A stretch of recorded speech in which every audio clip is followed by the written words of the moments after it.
Straight ahead on 12 News, a banner year for manufacturing. We'll take you inside a Plymouth company that's seeing rapid growth. Plus, concerns over changing the character of Golden Valley neighborhoods. It's an issue pitting some neighbors against each other. But first, concerns raised by the Ebola crisis, from local medical workers wanting to help overseas to whether we're prepared to treat Ebola patients here at home. 12 News starts right now. Hello, everyone, and thanks for joining us. Questions continue to pour in over the Ebola outbreak. Speaking at a forum Saturday in Brooklyn Center, Congressman Keith Ellison says he will get answers to questions local residents have. Cassie Bonstrom joins us now with more. Cassie? Well, Ellison is calling the Ebola virus a bigger threat to the United States than ISIS. And while we need to be better prepared here in the U.S., he says we need to also be aggressive in treating it in Africa. I've been very clear that a travel ban is the wrong policy. Representative Keith Ellison spoke to a crowded room at the Brooklyn Center Fire Hall, sharing his ideas on how the U.S. should contain the deadly Ebola virus. Because if we just try to wall ourselves off here in America, it's completely callous and insensitive to the people of West Africa who are suffering. But it also is going to get to us eventually. Ellison called for better training for nurses and doctors at Minnesota hospitals. There's a lot of ignorance out there about Ebola. But said trained medical professionals are especially needed to volunteer to travel abroad. The best strategy is to stop it where it is now so that you don't have to fight it in Minnesota later. Many in the audience agreed and showed interest in going back home to help, but had questions for the congressman about what would happen when they return. A lot of us have immigration issues. I'm going to go as an individual, but my family is going to be here. When I get back, will my job be available? Right now, we're developing what to do. Ellison promised to take all of their questions back to government and health officials. This is something we're working on, but we don't have clear answers for it yet. Without answers, however, many said going back to Africa to help is a risk they simply cannot take. It's a sacrifice, and a lot of people want to do it, but there has to be some homework done on those fronts.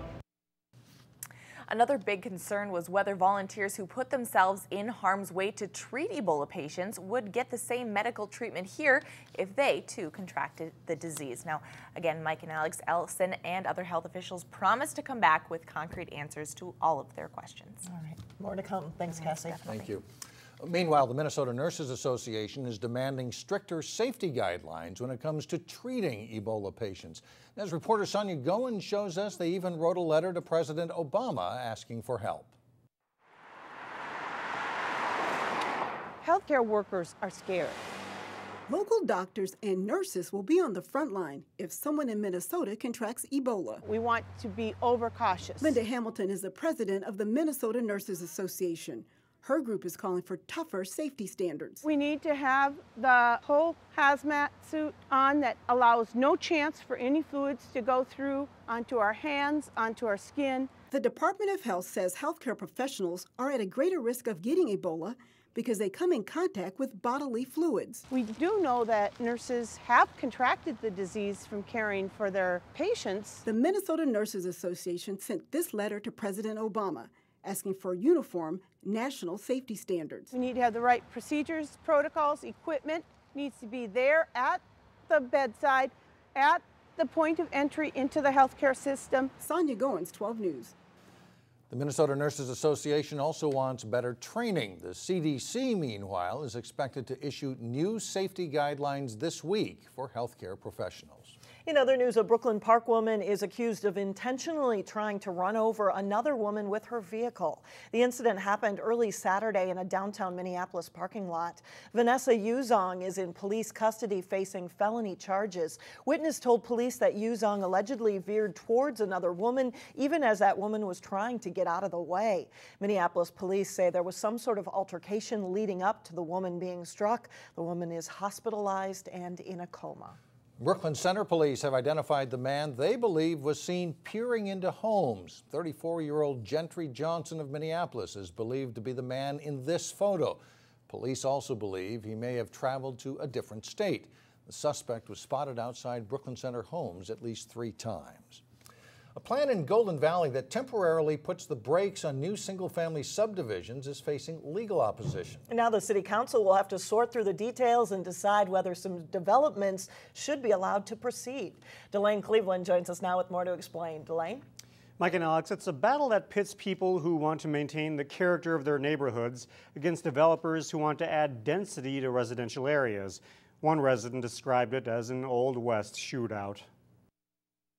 Human beings do need green space. We can't just have concrete and buildings. And we're very blessed in this city that we actually do have green space. And it won't last if people keep taking them out one tree by another.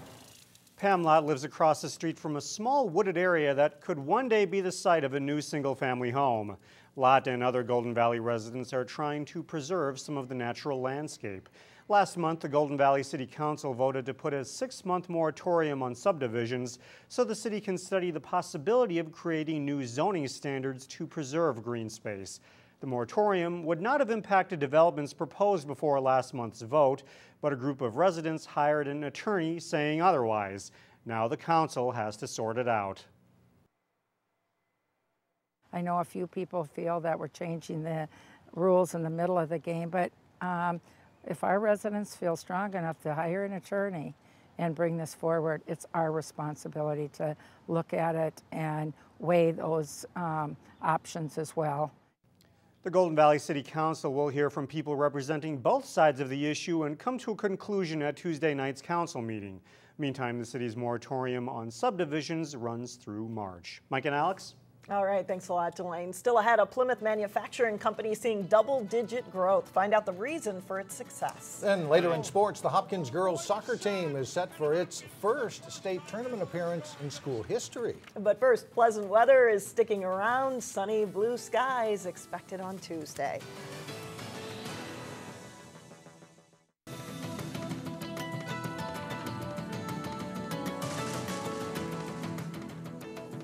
Young athletes in New Hope can take advantage of a new training facility at the city's ice arena. The dryland training area gives local athletes another option closer to home, and it's not just for hockey.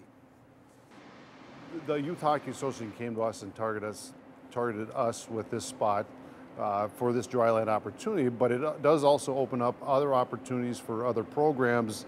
You know, maybe a baseball team can come in here, maybe a soccer team can come in here and work through our the trainer that we have here.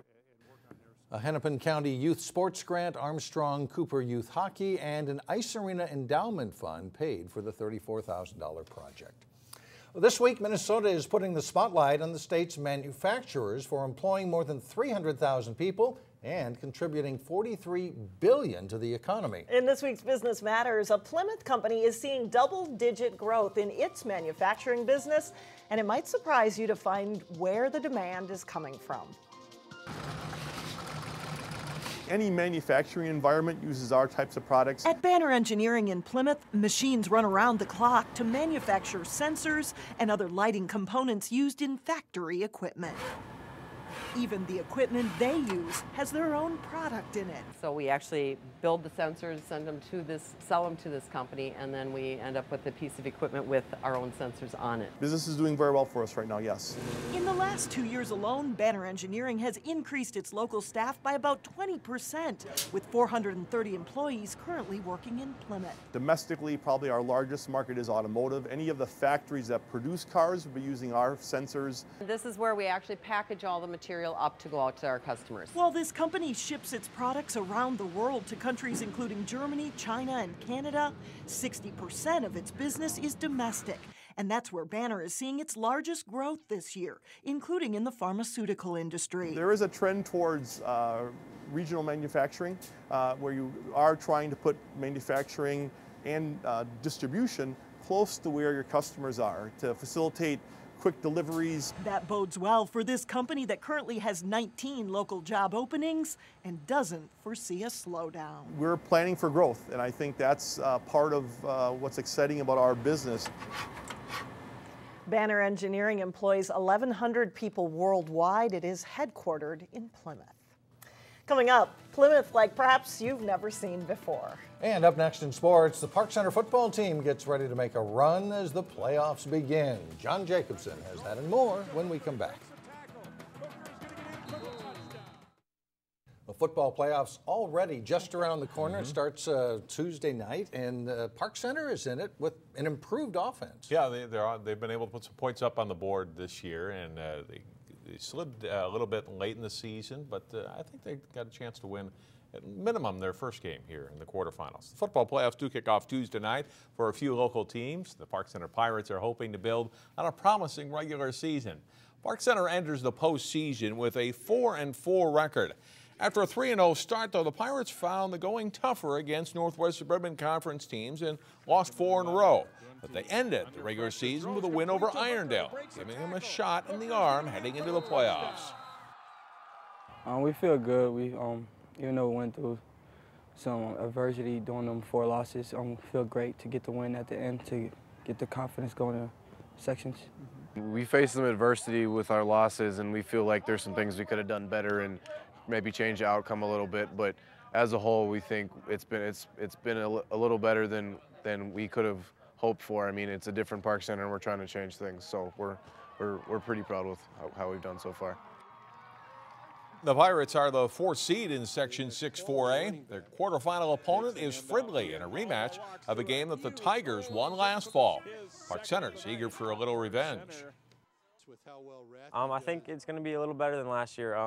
We have a little more speed, and through the season we've been working hard. So I feel like it's going to be a nice game on Tuesday.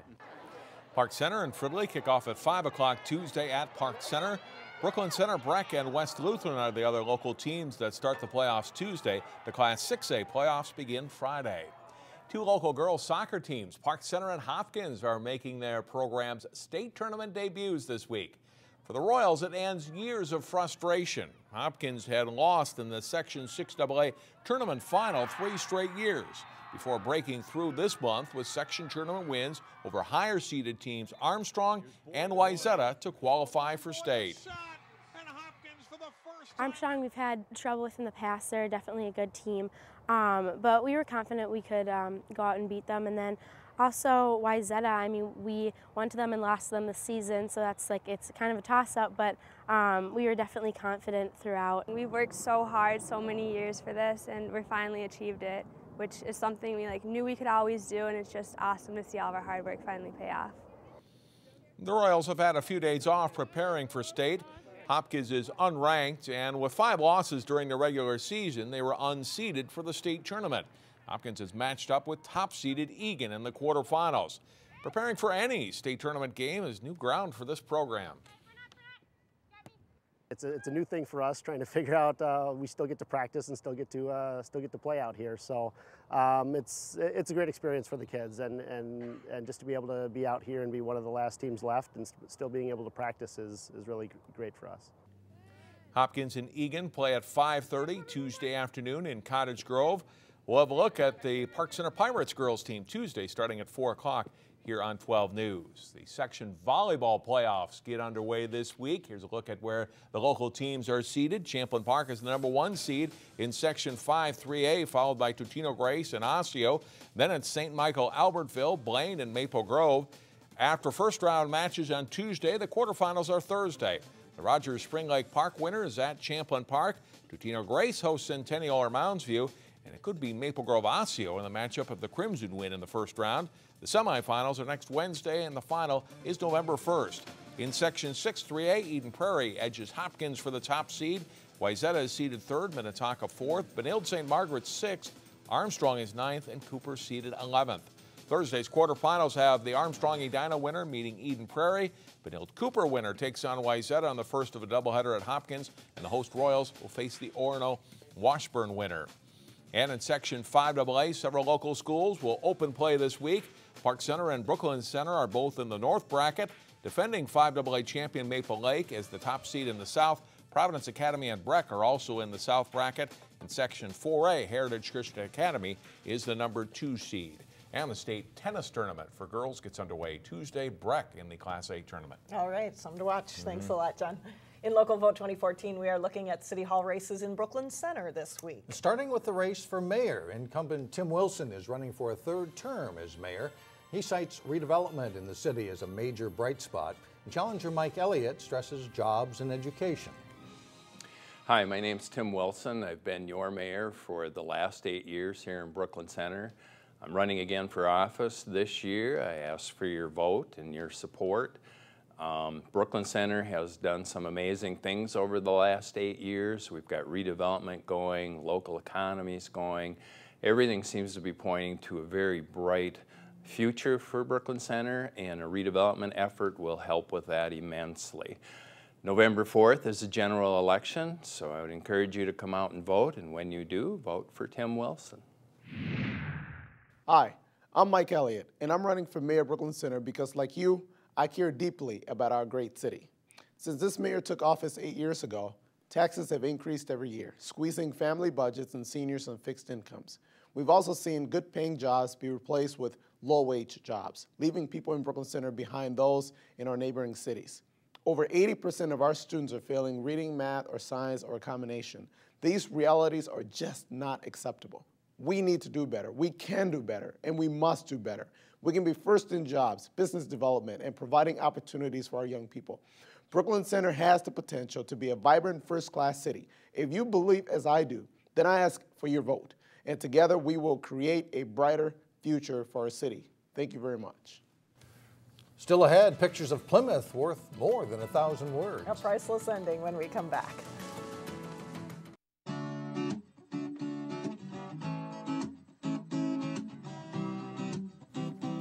Finally, from a fearless snapshot of nature to a world full of training partners. The Picture Plymouth photo contest winners have been announced, and this photo, titled Fearless, taken by Anzella Sira, was the grand prize winner. Other winners include this one called Training Partners. You can notice the excitement on that young boy's face. And this one in the pets category, one cat that's sleepy and the other that's had perhaps too much caffeine. We've all had mornings like that, haven't we? Gotta cut down. All the photos can be found on Plymouth City website, and the grand prize winner, the first one we showed you, the winner won $100 to boot. Yeah, really nice stuff. There. That's it for now. Thanks so much for joining us, everyone. We'll see you back here tomorrow at 4 o'clock. Community Corner is coming up next.